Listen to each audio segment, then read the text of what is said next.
Following the popularity of my last video covering the Dymo LabelWriter 4XL with eBay UK, a few people have asked for an instructional video demonstrating how to print large shipping labels via the click and drop service provided by the Royal Mail. If you don't already have the Dymo LabelWriter 4XL for your shipping labels, have a look at the latest price by following the link in the video description.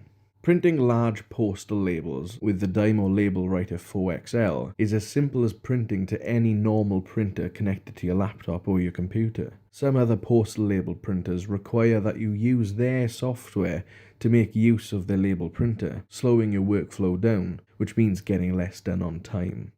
Let's plug in our LabelWriter 4XL and print a label using Royal Mail's click and drop service. Remember to download Dymo's latest software from their website. Although we don't need to use their software package, their software must still be installed on the computer so that the computer knows how to communicate with the label writer. You can download the latest software directly from their website for free by following the link in the video description. With the Dymo LabelWriter 4XL plugged in and the software installed, we are ready to buy our label from the Royal Mail click and drop website. I'll be working through this slowly so that viewers get the chance to see each step clearly. However, in working practice, the process is much quicker, especially when you're not narrating each step. So let's open up our browser and search for click and drop. Next, let's click and drop. Here we can select what type of parcel we're sending by looking at the measurements on screen. I'll be sending a small parcel.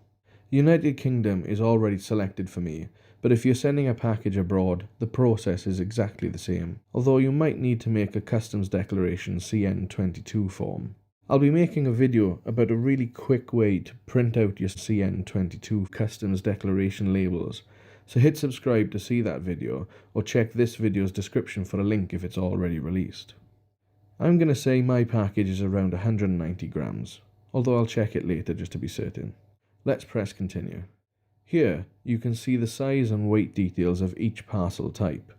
Sometimes it forgets that I've already clicked on small parcel to get to this screen, so I'll click it again here until I can see the mark inside the circle. Select your compensation value here if needed, and then select which service you wish to purchase: standard, signed, or special delivery. If we choose a service that does not include tracking, the item can be posted into any nearby postbox. However, if you do require a service that needs tracking, you must take the parcel to a local post office so that they can scan and confirm that the parcel has been posted. The label that we're printing is otherwise identical and the process is the same. Here, we type in the details for the recipient. With the automatic address lookup, it's really quick and easy to fill out the address.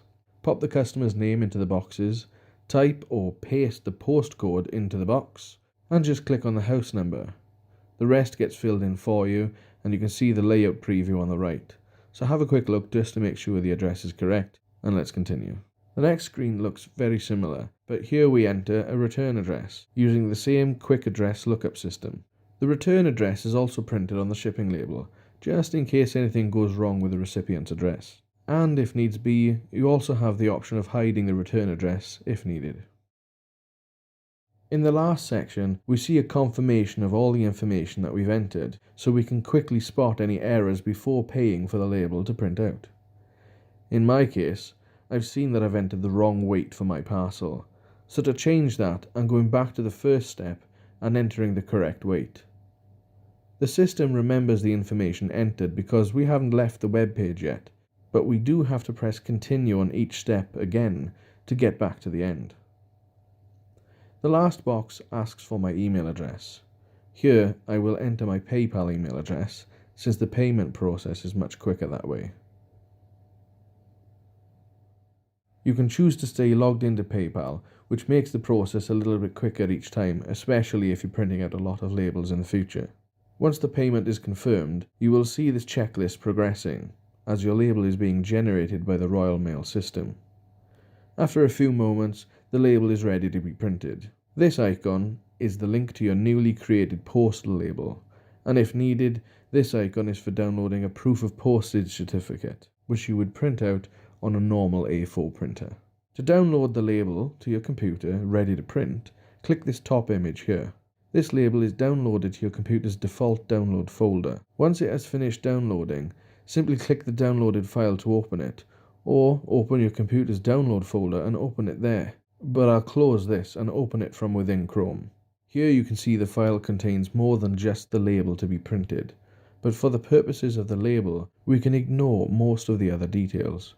If you do need to keep the compensation receipt, you can print this using a standard printer. To print the label, look for the print icon and click it. The print icon on your computer might look slightly different, and it may not be in the top right position as it is here for me. Here we can see the print options dialog box. First, let's put a number 1 into the page box. This tells it only to print page 1, so if we accidentally select a really small label or a really large scale setting, it won't suddenly start printing out hundreds of useless labels. Here we can see my default selected printer is my HP LaserJet. So let's change that to the Dymo LabelWriter 4XL. We also need to make sure that we've selected the large shipping labels, so the computer knows how large to make the postal label. After making these adjustments, we can see that the computer is updating the preview as we go along. The last thing we need to change is the scale. Adjust this setting so that the preview of the postal label appears correctly.